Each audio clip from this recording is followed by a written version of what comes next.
अहिले चाहिँ म उठिसकेँ अनि सबैजनालाई नमस्कार अनि शुभ बिहानीको गुड मर्निङ।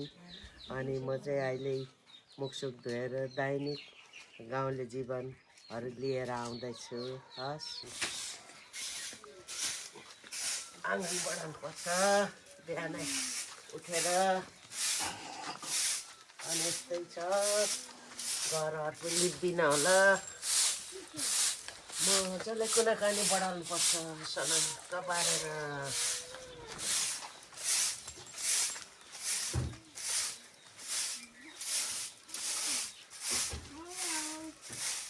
यो ढुङ्गा लगाएको अलिक सजिलो पनि हुन्छ।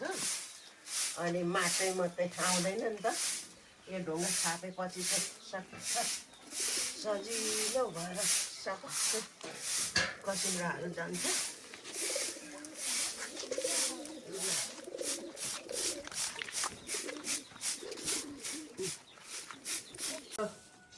परेवालाई पनि चारो दिनुपर्ने, के गर्नु, नाता नातिनी पनि हेर्नै पर्ने। नातिले एउटा परेवा बच्चा छोडे चारो दिनेर गुरु गुरु ए यो नाति रुममा गएको, नातिले समाउँछ भनेर भागेको रहेछ नि त। अनि यहाँ सिक्कदेखि दिनु भने ल, त्यसका आमाहरू साथीभाइहरू आएन, के गर्नु। यो बुढेसकाल लागेपछि त ल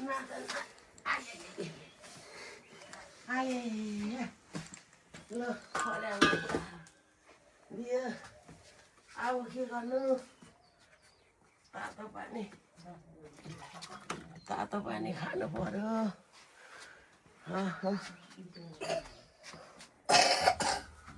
नाति पनि खोक्दैछ, नातिको बाबुआमा मेलोपात गर्नुपर्छ। के गर्न त, नाति मात्रै बोक्नु भएन, फेरि भातिउन पनि सक्दाखेरि पकाइदिनु पर्ने। नाति ए नाति, तैँले पनि गर्छस् हौ, नाना भाती नै यहाँ बस्छ।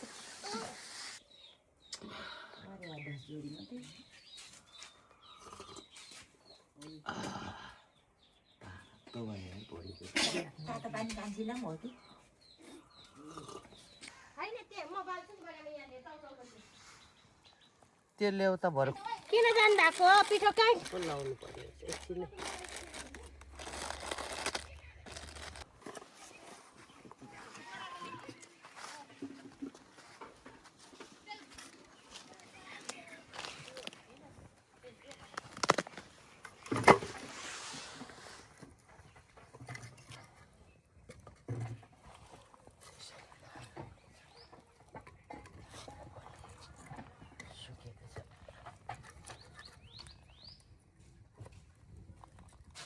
अब भाडा पत्ता लाउँ ल। अब एक ल आज चाहिँ आगो पनि बलिसक्यो अनि पाहुना पनि आइरहेछ घरमा। पाहुना आएकोले गर्दा चाहिँ बाहिर नै म खानाहरू पकाउनु सुरु गरिराखेको छु। भात पकाउनुलाई यो भाँडा पोतो लाउँदैछु। यो पोतो लायो भने चाहिँ भाँडा पखाल्नुलाई सजिलो हुन्छ, डढ्दैन नि त। मजाले लाउनु पर्छ यसरी सबै। अनि पितिर पनि लाउनुपर्छ। यसरी गरेपछि चाहिँ कालो हुँदैन भाँडा।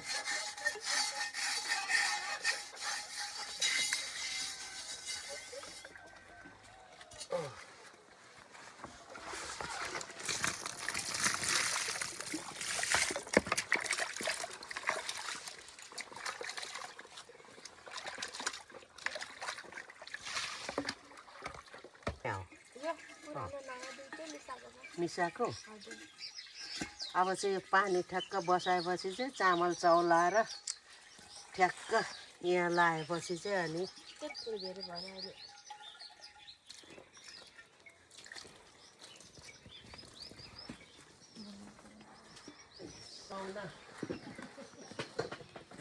पाहुना आएपछि पाहुनाले सानो घर रहेछ भन्दैन। पाहुनालाई त अब रेस्पेक्ट गर्नै पर्यो। जसरी भए पनि टाढाबाट आएको छ, खाना खुवाउनै पर्छ। भित्र पनि छ चुलो त, सानो चुलो छ। त्यही भएर यहाँ अब बसाउनुलाई बसाइसकेँ। अब चाहिँ चामल लाउनु मात्रै बाँकी छ।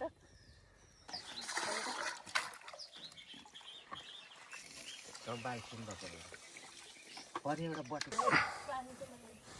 पखालेर ल्याइसकियो। अब यत्रो पाक्छ कि पाक्दैन, थोरै सानो भाँडामा सधैँ लाएर खाने चामल चाहिँ धेरै हुन्छ कि। आमाहरू ए आमाहरू पनि छ। तितो पनि बनाउनुपर्छ नि त, थोरै तितो बनाउने आज चाहिँ। हिजो तितै बनाएको थियो।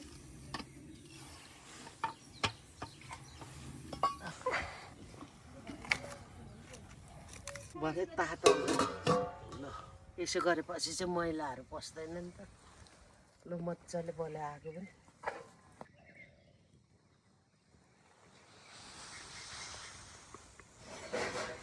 यहाँ चाहिँ यस्तै छ। यहाँ प्याजहरू रोपेको छु, लसुनहरू, अनि यो दानाको रुख हो, एकदम बहुमूल्य हो यो दाना चाहिँ। 2-3 बोट छ। अनि यता सुन्तलाहरू छ, सब्जीहरू छ। यहाँ यो बुद्ध चित्ता भन्ने पनि रोपेको छ, 1 बोट। अनि ऊ परम छ ठुलो बोट, यो पनि अमूल्य हो। अनि अलैँचीहरू छ, सबै छ। रायोको बिउहरू चाहिँ अब झार्ने बेला भएको छ। सबै कुरो लगाएको छु मैले, फुलहरू। बाहिर जानु पर्दैन खोज्नुलाई, एउटा तोरीको तेल मात्रै जानुपर्छ, नभए रोप्यो भने यहीँ पनि हुन्छ। यी अब यी रायोहरूको बिउहरू त यहीँ नै भइरहेछ, झर्न आँटिसक्यो। यसलाई घाम लागेपछि सुकाएर चाहिँ ठक्क फेरि बिउ हान्नुपर्छ। यस्तै छ मेरो गाउँले जीवन। हेर्नुहोला, आउँदै गर्नुहोला। हस् अहिले अनि यसपाल कतिको चाहिँ दाना बेच्ने कोसिस गरेको छ त? कति लाख करोड कतिको बेच्ने? सुन्दैन त फेरि। दाना अहिलेको साल कति करोडको चाहिँ बेच्ने इस्टिमेट छ त? कस्तो नचाहिएको कुरा? अनि यो सबै दाना बारीहरू छ, अनि यता सबै करोड होइन, अब यसो नुन खानेसम्म चाहिँ हुन्छ नि। वर्षभरि चाहिँ नुन खानु पुग्छ भनौँ न। वर्षमा कति चाहिँ आम्दानी हुन्छ? यसो 10-15 लाख अहिले तत्कालै सानो छँदैछ। अब अर्को सालदेखि अलिक बढ्ने सम्भावना छ। अर्को सालदेखि चाहिँ अहिले चाहिँ 10-12 लाखको चाहिँ इस्टिमेट भइसक्यो। त्यो त अनिवार्य अनिवार्य अनिवार्य होइन, दानाको पनि अमूल्यै रहेछ हो। अहिले चाहिँ अनि यता मात्रै रोपेको छ कि कता कता छ? कति बिघा छ? बिघा होइन, रोपनी लगभग घरदेखि तलसम्म गर्नु भने 100 रोपनीको हाराहारीमा मैले बिरुवा लाएको छु। 100 रोपनी? अबको चाहिँ 3 वर्ष पछाडि चाहिँ वार्षिक नहुँदा पनि चलेन भन्दा पनि 50-60 लाख वर्षको चाहिँ हुन्छ। अनि त्यति भएर किन विदेश जानु हो? किन दुःख गर्नु? अमेरिका नै यही हो मेरो लागि, युके पनि यही हो। युकेको राम्रै कम्पनीतिर परिन्छ होला अब। हो, सबै नै परिरहेछ। अनि कति भिडियोतिर पनि हेर्छ, एकदम यो दिङ्ला भन्ने ठाउँ चाहिँ दानाको चाहिँ अमूल्य ठाउँ हो होइन? यहीँ नै हो। अनि त्यही भएर दानाहरू चाहिँ सबैले रोपेको हुन्छ क्या। अनि आमदामी त दर हुँदो रहेछ नि। हुन्छ नि, मान्छेले चाहिँ यही दाना रोपेर करोडौँ चाहिँ कमाएर काठमाडौँमा घर घडेरीहरू गाडीहरू सब चाहिँ व्यवस्थित गरेको छ। हामी त अझ पछि पऱ्यौँ र पनि अब चाहिँ 2 वर्षभित्रमा चाहिँ वर्षको केही नहुँदा नि 50-60 लाख त हुन्छ नै। हुन्छ त्यही हो होइन, लु गर्नुपर्छ। कुरो चाहिँ त्यही हो। तपाईँहरूले पनि सुनिहाल्नुभयो, यहाँ एक दिङ्ला भन्ने ठाउँ चाहिँ त्यस्तो हो। अनि अब वर्षको 60-70 लाख चाहिँ नभएको पनि हुन्छ। त्यो चाहिँ हुन्छ। अबको 2 वर्षभित्रमा लिन्छ भनौँ न। लिन्छ। ल अहिले कहाँ ल्यायो? भाले बोकेर ल्याउँ खै।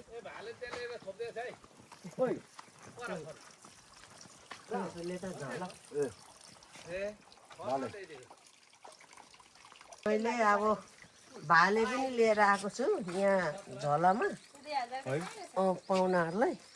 यी यो त सानै हो यसलाई 2000 पर्यो अनि ठिकै छ मेरो पाहुनाहरू चाहिँ अब लगभग आउँदैछ बिस्तार बिस्तार भाले पनि यही नै यही पोल्नु पर्यो होइन बुहारी भाले पनि बढियामा यही हो एकछिन झलामा लाउँ है सुरु हुन्छ जस्तो यसलाई छ यहाँ राखौँ अब केही नहुँदा पनि यो रुखले अब 1 वर्षदेखि चाहिँ तल्लो कलम भनेको 4 लाखदेखि 5 लाख यसको 1 बोट बराबर यसको हुन्छ यसको अनिवार्य यो बोक्दारेमा चाहिँ फल्ने बिरुवा हो यो नहुँदा पनि 4-5 लाख वर्षको पेन्सन जस्तो हुन्छ प्यान्सिङ जस्तो ए त्यसो भए अरू चाहिँ गोली हान्नु जान्छ तिमी चाहिँ यतै प्यान्सिङ पकाउने तर हाम्रो कान्छा नानीले पनि हँसायो यो चाहिँ प्यान्सिङ जस्तो अरे हुनु पनि हो देखिरहेको छौँ हामीले पनि भिडियोतिर ऊ यता पनि फेरि प्यान्सिङ पकाउँदैछ उयो ऊ के गरेको तिमी पनि प्यान्सिङ पकाएको उयो सबै खेतीपाती बारीभरि छ हौ म त यो त उताला जहाँ चाहिँ अहिले देखेको छ कत्रो ठुलो भयो उताउल तल त्यत्रो छ यसलाई काटिदिनु पर्ने अरे क्या हाँगा छिटोबाट कस्तो हाँगा अनि हाँगा काटेर त अनि काँडा हुन्छ नि यसको फुल्ने हाजे काटिहाल्छ कता अलिक उपदेखि मात्रै बढाउने रमाइलो हुन्छ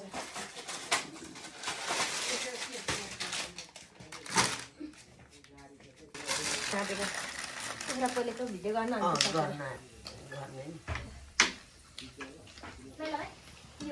होइन के म जाने भनेर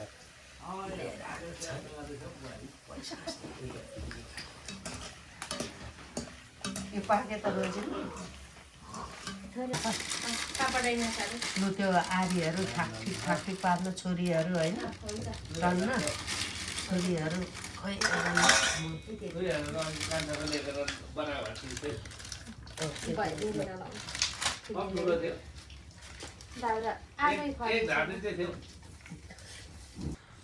ल अब चाहिँ कुखुरा पनि पोल्नु थालेँ मैले दाउरा चाहिँ अलिक चाहिन्छ कि हो यसको चाहिँ तिते बनाउनु र हो तिते सिते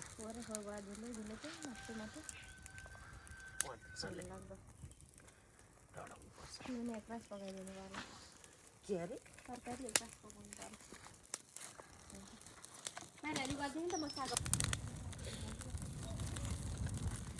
ल अब चाहिँ सकियो है यसलाई पोलेर सबै भुत्ला सुत्ला पनि झऱ्यो अब चाहिँ यसलाई लगेर धोइधाइ गरेर काट्नुपर्छ होला भित्रै अब चाहिँ होइन ल अब कुखुरा पनि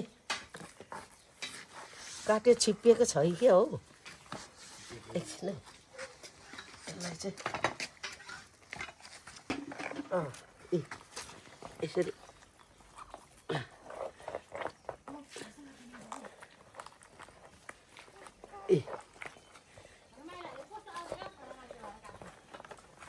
काटेको त सिरोदाइले मात्रै काट्नु पर्यो बाबा र सिरोदाइ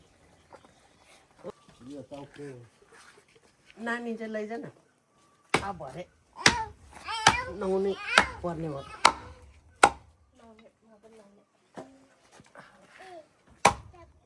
अरे यहाँ राखौँ है काट्नु पर्दैन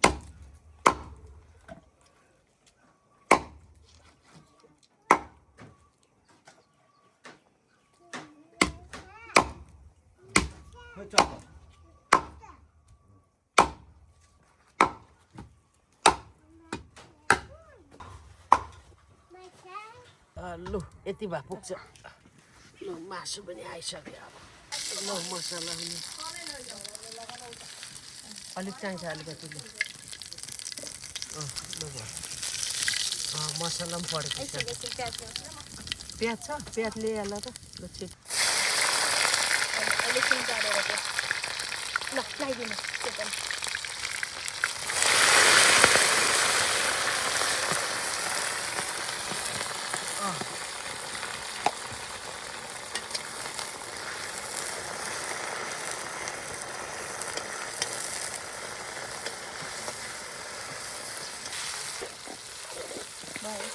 पाकिरहन्छ खरिरहन्छ मासुसँग यो चितुवाले किन राखेको यो त्यही खाना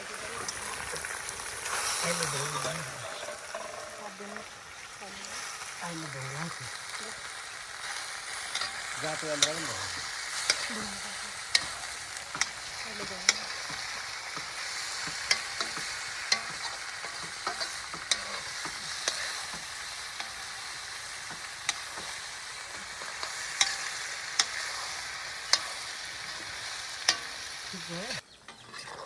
अब चाहिँ पाक्नु पनि आँट्यो होला नुन सुन अघि बेसर मसलाहरू लगाइएको छ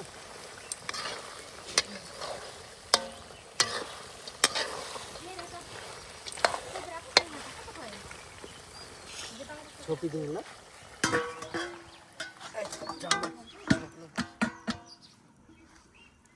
अब चाहिँ एकछिनमा झोल लाउनुपर्छ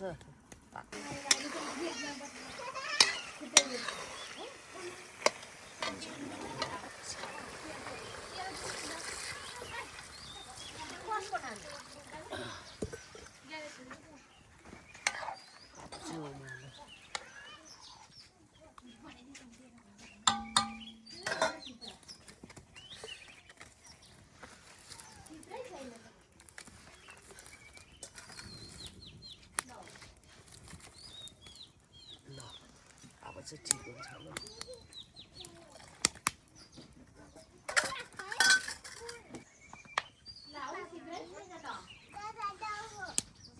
ओहो लागेर नि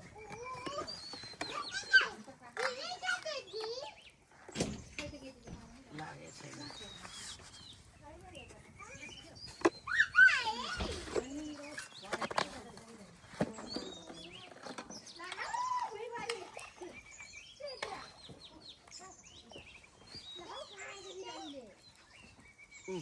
लाग्यो हजुर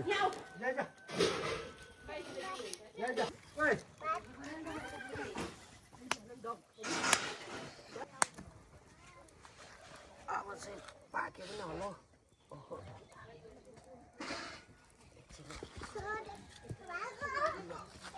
लु लैजाउँ अब चाहिँ पाक्यो हाम्रो तरकारी बाहिरै खाना पनि चुलोमा राख्यो कि यही राखौँ ल अब चाहिँ खानु मात्रै बाँकी छैन लु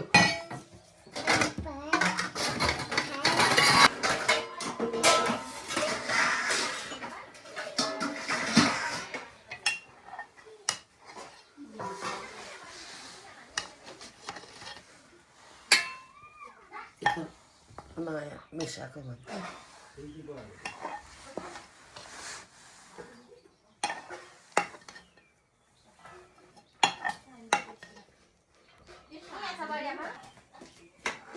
बटुको पनि ल्याउँ त कतिजना छौँ हामी यहाँ अब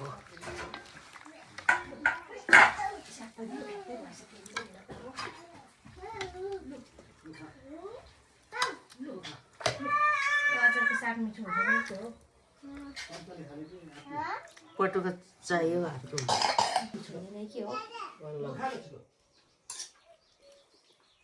कच्चा पनि लाउ फेरि मुनि मुनि चाहिँ राम्रो छ है राति चाहिँ नफुलेको छ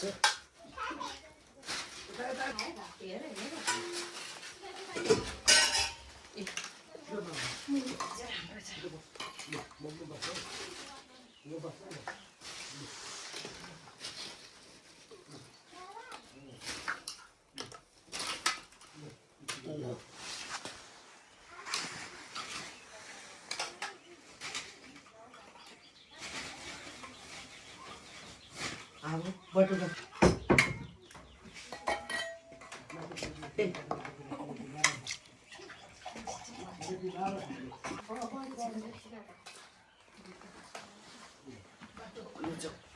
अब चाहिँ यही बाहिरै बसेर खाउँ ल लु यही खाउँ कान्छी हुन्छ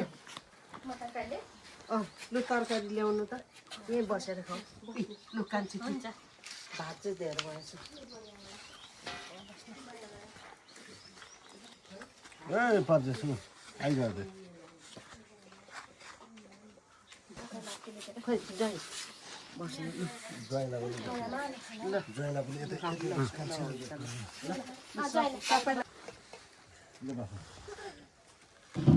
देउतालाई पनि चढाउनु पर्छ हौ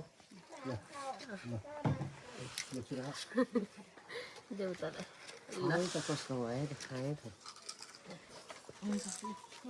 खर भयो कि ठिक्क भएको छ मिठो छ मिठो छ मिठो भएछ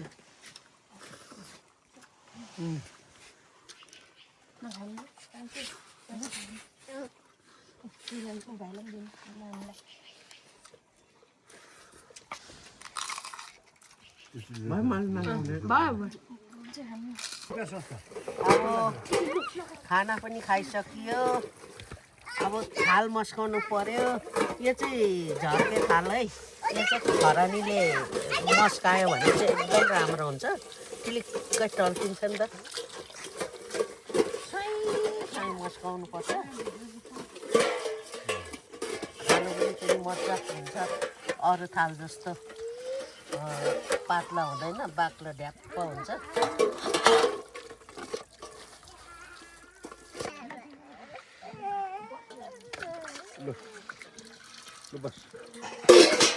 अब खाएर अघि भात छरियो अनि बढालेर यताबाट सबै बढाल्नु पर्यो नि सनक्क पारेर ल अब बस्नु है अब सबैजना मैले यहाँ अब सनक सुनुक पारिसकेँ बस्नुहोस् है सबैजना ठ्याक्कै बस्ने अनि कस्तो लाग्यो मैले पकाएको खानाहरू एकदम मिठो मिठो भयो मलाई चाहिँ मिठो लाग्यो भयो खाएँ ल अब चाहिँ खाना पनि खाइसकियो बिदा गर्ने बेला पनि हुँदैछ यस्तै हुन्छ घरहरू लिपेर धुलोहरू उड्छ दुःख नमान्नु होला किन दुःख मान्ने यसरी मिठो मिठो पकाएर खानु दिनु भएको छ मिठो नमिठो भए पनि मिठो भयो भनिदिनु होला मिठो छ अब चाहिँ एकछिन गफ गरौँ होइन यस्तै छ कस्तो लाग्यो गाउँले जीवन राम्रो छ सहरको भन्दा बढियामा रमाइलो छ रमाइलो त हावापानी यता राम्रै छ नानी तर अलिकति साह्रो चाहिँ काम गर्नु पनि एकदम सजिलो छ बिराम भयो भने चाहिँ अलिकति ठुलो हस्पिटल छैन अब चेकचाक प्रेसर सेसर त यतै पनि भइहाल्छ अलिकति साह्रो गाह्रो पऱ्यो भने चाहिँ अलिक ठाउँमै पुग्नुपर्छ ल कस्तो लाग्यो आज चाहिँ रमाइलो भयो भेटेर होइन आइदिनु भयो दुःख गरिदिनु भयो बसिदिनु भयो कस्तो खुसी लाग्यो तपाईँलाई पनि पकाइदिनु भयो खुवाउनु भयो खुसी लाग्यो धन्यवाद बढियामा सबैजनालाई धन्यवाद अनि कस्तो लाग्यो मैले पकाएको एकदम मिठो मिठो भयो दामी ल अब चाहिँ धेरै धेरै धन्यवाद मिठो पकाएर खुवाउनु भयो बढियामा सबैलाई मिठो भएछ मैले पकाएको खानाहरू फेरि पकाएर खाउँला आजलाई चाहिँ यति भन्दै यहाँबाट सबैजनाबाट बिदा माग्नु पर्यो होइन फेरि म अर्को घरतिर सर्छु फेरि आउँछु है ल सबैजनालाई बाई बाई बाई नमस्कार नमस्ते सेवा